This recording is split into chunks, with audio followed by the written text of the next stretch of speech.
The 1991 Ryder Cup thrust Chip Beck into the spotlight, but for all the wrong reasons. The controversy surrounding his decisions sparked a wave of backlash he never anticipated, overshadowing the incredible skills that had made him a standout golfer. Before we proceed, please subscribe to the channel. Oh, and while you're at it, don't forget to hit that like button. The 1991 Ryder Cup at Kiowa Island, the War on the Shore, one of the most fiercely contested and dramatic chapters in Ryder Cup history. This was no ordinary golf tournament. It was a battle of wills, emotions, and national pride, with tensions running high on both sides of the Atlantic. It was the perfect setting for controversy, and in the middle of it all was none other than Chip Beck, whose involvement in one particular incident would go down in Ryder Cup lore. The 1991 Ryder Cup was already set up to be an epic showdown. On one side, you had the Americans trying to defend their home turf at the beautiful, yet extremely challenging Kiowa Island. On the other side, you had the European team, eager to prove that they could dethrone the U.S. on their own soil. There was an almost palpable sense of nationalism in the air, a level of intensity that elevated the competition from a golf tournament to something far bigger, a symbolic battle of two continents. The press dubbed it the War on the Shore because the stakes were so much higher than usual. The rivalry between the teams had reached a fever pitch, and every putt, every shot seemed to carry more weight than just the points on the board. And it was here where one seemingly small incident would capture the spotlight, and it involved Chip Beck, his partner Paul Azinger, and Seve Ballesteros. It all went down during the opening foursomes match, where Chip Beck was paired with Paul Azinger to face off against Europe's star duo, Seve Ballesteros and Jose Maria Olazabal. This match had all the makings of a classic. Two fiery Americans against two of Europe's most experienced and passionate players. The first few holes were hard-fought, and the drama was already starting to unfold. But what happened next would stir up even more tension and controversy. Seve Ballesteros, ever the sharp-eyed competitor, noticed something odd. He observed that Beck and Azinger were using different types of golf balls. Now, in the world of professional golf, details like this aren't just trivial. They can be the difference between a victory or a penalty. In foursomes, the rules are clear. The players must use the same brand and type of golf ball throughout the round. It's a rule designed to maintain fairness and consistency in the play. So when Seve realized that Beck and Azinger had swapped balls mid-round, he immediately raised the issue, calling out what appeared to be a violation of the rules. Ballesteros, no stranger to competitive fire himself, wasn't about to let this slip by unnoticed. He called attention to the fact that Beck and Azinger were, in his view, breaking the rules by switching balls. The European team was understandably upset, and this sparked a flurry of activity, with officials stepping in to investigate. The implications were massive. If the rules were indeed violated, the American pair could face a penalty or even have the hole forfeited, throwing a serious wrench in the early stages of the match. Ballesteros and Azinger were no strangers to each other, far from it. Their rivalry had been brewing for years, and the tension between them had already reached a boiling point before the 1991 Ryder Cup even began. The European players, especially Seve, were known for their fiery competitiveness and an almost ruthless approach to the game. Azinger, an American known for his intense focus and occasionally combative spirit, wasn't exactly one to back down either. So when they crossed paths, sparks often flew. In the years leading up to Kiowa Island, the two had clashed on numerous occasions. But it wasn't always about golf itself. It was about the way they played the game. Seve, with his famous flair and strategic mind, was sometimes accused of bending the rules or using tactics that the Americans considered borderline gamesmanship. Azinger, never one to shy away from confrontation, wasn't afraid to call out any behavior he deemed unsporting, and Seve, ever the passionate competitor, was quick to defend his style, sometimes to the point of provocation. Their rivalry had a personal edge, and by the time the 1991 Ryder Cup rolled around, both players had history on their minds, each viewing the other with suspicion. The plot thickened when the rules officials, after some deliberation, acknowledged that a violation had indeed occurred. Yes, there had been a technical breach of the rules. Chip Beck and Paul Azinger had switched golf balls during their foursomes match against Seve Ballesteros and Jose Maria Olazabal. However, here's where things took a truly controversial turn. No penalty was assessed. Why? Because, as the officials explained, they hadn't noticed the ball switch in real time. It wasn't until after the fact, when Seve raised the issue, that anyone had become aware of the breach. So while the violation was acknowledged, the lack of an immediate penalty left the European team seething with frustration. Now you can imagine the uproar this caused on the European side.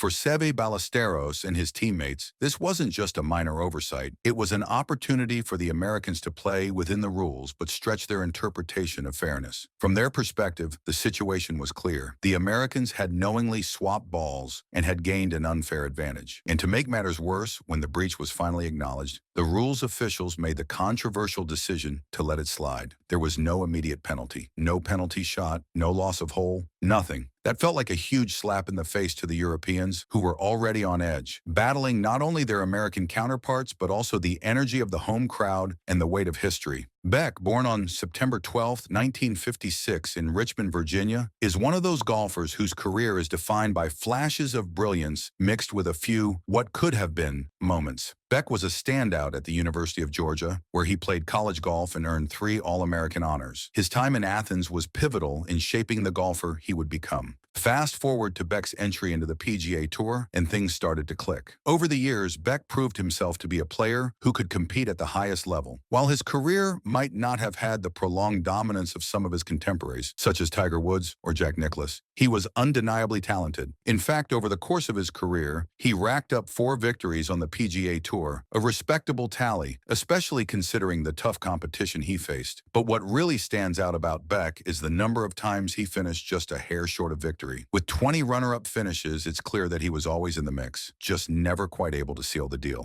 That number of second-place finishes speaks to both his consistency and his frustratingly narrow near misses. Beck's career wasn't just about winning tournaments. It was also about maintaining a high level of performance over time. Between 1988 and 1989, Beck spent a remarkable 40 weeks in the top 10 of the official world golf rankings. Perhaps one of the defining moments of Beck's career came in 1991, when he became just the second player in PGA Tour history to shoot a round of 59. That magical round came at the Las Vegas Invitational, a feat that would be remembered for years to come and etched his name into golf history. At the time, shooting a 59 was considered nearly impossible, something only the greatest could achieve. Beck's 59 placed him in an exclusive club, joining the likes of Al Geiberger, who had set the benchmark in 1977, and, of course, later Tiger Woods, who would go on to redefine the game itself. The accomplishment was so significant that it elevated Beck's status in the golfing world, earning him both praise and a level of attention he hadn't experienced before. But despite the historic round and his consistent performances, Beck's career never reached the levels many thought it could. Off the course, Chip Beck faced personal challenges. In the 1990s, he went through a tumultuous divorce that had a significant impact on his mental and emotional state. The stress of his personal life appeared to spill over into his professional career, as his performances on the course became more erratic. One of the defining features of Beck's career was that it coincided with the rise of Tiger Woods. Woods' dominance in the late 1990s and early 2000s overshadowed many of Beck's attempts to reclaim his position among the sport's elite. Beck, who was once considered a potential contender for major championships, was now a footnote in the story of Woods' ascendancy. Some even speculated that Beck's failure to make a significant impact in Woods' era